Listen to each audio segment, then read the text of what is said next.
नमस्ते। चलिए आज एक बहुत ही बुनियादी लेकिन बहुत गहरे सवाल पर बात करते हैं। आखिर ऐसा क्या है जो इस पूरी दुनिया को खैर एक साथ जोड़े रखता है? कभी सोचा है कि अपने चारों तरफ जो कुछ भी है, ये कुर्सी जिस पर हम बैठते हैं, हवा जिसमें हम सांस लेते हैं, अरे हम खुद, ये सब बस बिखर क्यों नहीं जाता? इसका जवाब छुपा है कुछ अदृश्य धागों में, जिन्हें हम कहते हैं केमिकल बॉन्ड्स। तो इस सफर में हम कहाँ-कहाँ जाएंगे? देखिए, सबसे पहले हम शुरुआत करेंगे आयोनिक बॉन्ड्स के आइडिया से।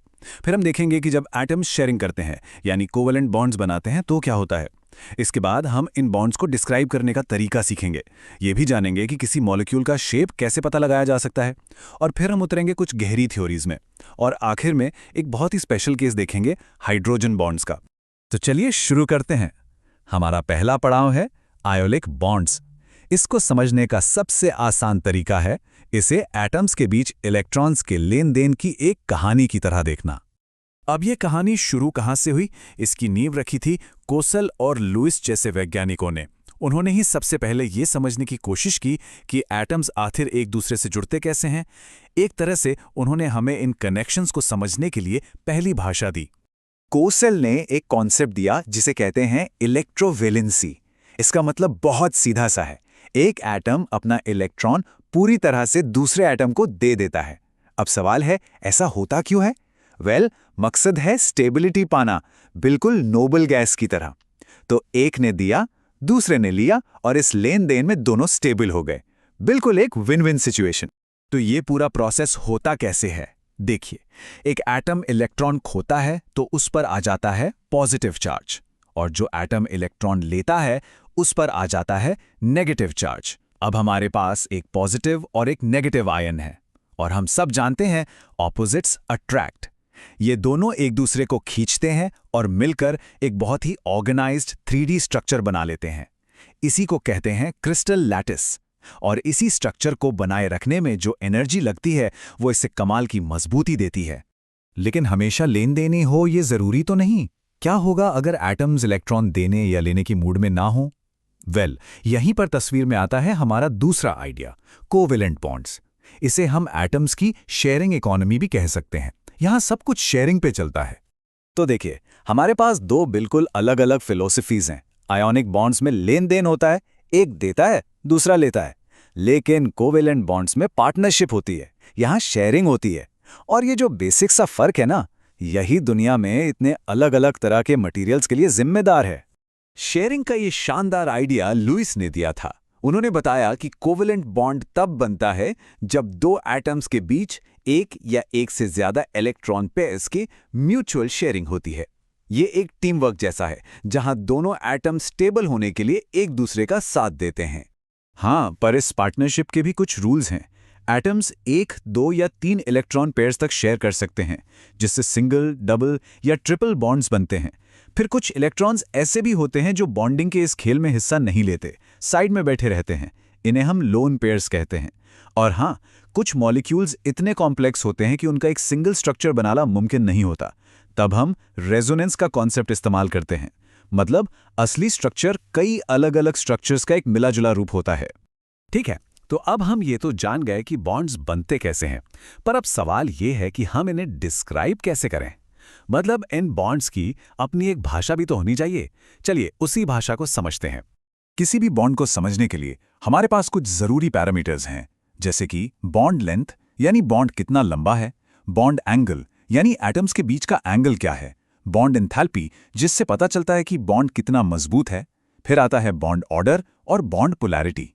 ये सारी चीजें मिलकर हमें उस बॉन्ड की पूरी कहानी बताती हैं कि वो कैसा है, कितना स्ट्रांग है और मॉलिक्यूल का ओवरऑल शेप कैसा होगा। पर एक मिनट, ये बॉन्ड सिर्फ कागज पर बनी लाइनें तो है नहीं, ये तो असल में 3D स्पेस में मौजूद हैं। तो सबसे बड़ा सवाल ये है कि हम किसी मॉलिक्यूल का असली 3D शेप कैसे पता करें। चलिए अब 2D ड्राइंग से निकलकर 3D रियलिटी की तरफ चलते हैं।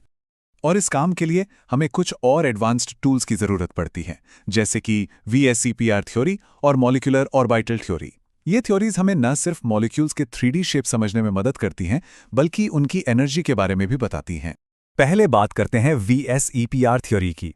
इसका पूरा नाम है valence shell electron pair repulsion. नाम थोड़ा मुश्किल है, पर आइडिया बहुत सिंपल है।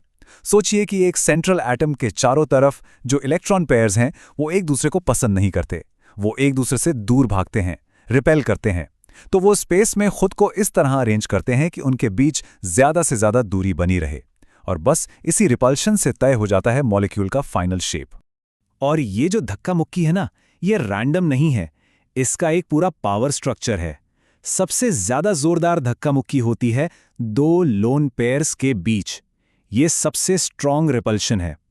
उसके बाद नंबर आता है एक लोन पेयर और एक बॉन्डिंग पेयर के बीच के रिपल्शन का। और सबसे कमजोर रिपल्शन होता है दो बॉन्डिंग पेयर्स के बीच। बस इसी हायरार्की से तय होता है कि मॉलिक्यूल का आखिरी आकार क्या होगा।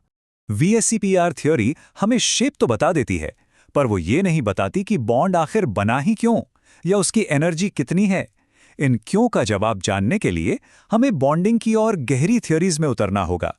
यहाँ हमारे पास दो मेन एडवांस्ड अप्रोच हैं। पहली है वैलेंस बॉन्ड या VB थ्योरी। ये इस बात पर फोकस करती है कि कैसे दो अलग अलग एटम्स के ऑर्बिटल्स एक दूसरे के ऊपर ओवरलैप करते हैं। वहीं दूसरी तरफ है मॉलिक्यूलर ऑर्बिटल या MO थ्योरी। ये कहती है कि एटॉमिक ऑर्बिटल्स आपस में मिलकर पूरे मॉलिक्यूल के लिए बिल्कुल नए ऑर्बिटल्स बना देते हैं। VB थ्योरी के अंदर एक बहुत ही इंटरेस्टिंग कॉन्सेप्ट है हाइब्रिडाइजेशन। इसे ऐसे समझिए कि बॉन्ड बनाने से ठीक पहले एटम अपने अलग अलग टाइप के ऑर्बिटल्स को मिक्स करके एक जैसे नए हाइब्रिड ऑर्बिटल्स का एक सेट तैयार कर लेता है। ये हाइब्रिड ऑर्बिटल्स बॉन्डिंग के लिए ज़्यादा सूटेबल होते हैं। इसी कॉन्सेप्ट से हम मीथेन जैसे मॉलिक्यूल्स का शेप आसानी से समझ पाते हैं। अब आते हैं मॉलिक्यूलर ऑर्बिटल थ्योरी पर। इसमें एटॉमिक ऑर्बिटल्स कंबाइन होकर बिल्कुल नए मॉलिक्यूलर ऑर्बिटल्स बनाते हैं। इनमें से कुछ होते हैं बॉन्डिंग ऑर्बिटल्स। इनकी एनर्जी कम होती है और ये मॉलिक्यूल को स्टेबल बनाते हैं। और कुछ होते हैं एंटी बॉन्डिंग ऑर्बिटल्स। इनकी एनर्जी ज्यादा होती है और ये मॉलिक्यूल को अनस्टेबल बनाते हैं। तो सीधा सा नियम है, मॉलिक्यूल तभी स्टेबल होगा जब बॉन्डिंग ऑर्बिटल्स में इलेक्ट्रॉन्स की संख्या एंटी बॉन्डिंग ऑर्बिटल्स से ज्यादा हो। चलिए अब आखिर में एक ऐसे बॉन्ड की बात करते हैं जो बाकी सबसे थोड़ा अलग है। ये एक स्पेशल केस है, हाइड्रोजन बॉन्ड। ये एक रेगुलर कोवेलेंट बॉन्ड जितना मजबूत तो नहीं होता, लेकिन हमारी दुनिया के लिए और खासकर जिंदगी के लिए ये बेहद जरूरी है। तो हाइड्रोजन बॉन्ड आखिर है क्या? ये एक तरह का अट्रैक्शन है। ये तब होता है जब एक हाइड्रोजन एटम किसी बहुत ज्यादा इलेक्ट्रोनेगेटिव एटम जैसे कि नाइट्रोजन, ऑक्सीजन या फ्लोरीन से जुड़ा हो और उसके पास कोई दूसरा इलेक्ट्रोनेगेटिव एटम आ जाए। यही वो बॉन्ड है जिसकी वजह से पानी की बूंदें बनती हैं, और यही वो बॉन्ड है जो हमारे DNA को उसका फेमस डबल हेलिक्स शेप देता है। तो आज हमने क्या क्या देखा, चलिए एक बार जल्दी से रीकैप करते हैं। हमारे पास लेन देन वाले आयोनिक बॉन्ड्स हैं और शेयरिंग वाले कोवेलेंट बॉन्ड्स हैं। मॉलिक्यूल का 3D शेप बताने के लिए VSEPR थ्योरी है, और बॉन्ड की गहराई में जाने के लिए वैलेंस बॉन्ड और मॉलिक्यूलर ऑर्बिटल थ्योरी हैं। ये सब मिलकर एक साइंटिस्ट का टूल किट बनाते हैं। हर टूल रियलिटी के एक अलग हिस्से को समझने के काम आता है। तो ये सब जानने के बाद हम एक बहुत बड़े सवाल पर आकर रुक जाते हैं। हमारे पास बॉन्ड्स को एक्सप्लेन करने के लिए इतने पावरफुल मॉडल्स तो हैं, लेकिन एक केमिकल बॉन्ड सच में, असलियत में दिखता कैसा होगा? ये सवाल हमें याद दिलाता है कि साइंस सिर्फ जवाब ढूंढना नहीं है, ये बेहतर से बेहतर सवाल पूछते रहने का एक कभी न खत्म होने वाला सफर है।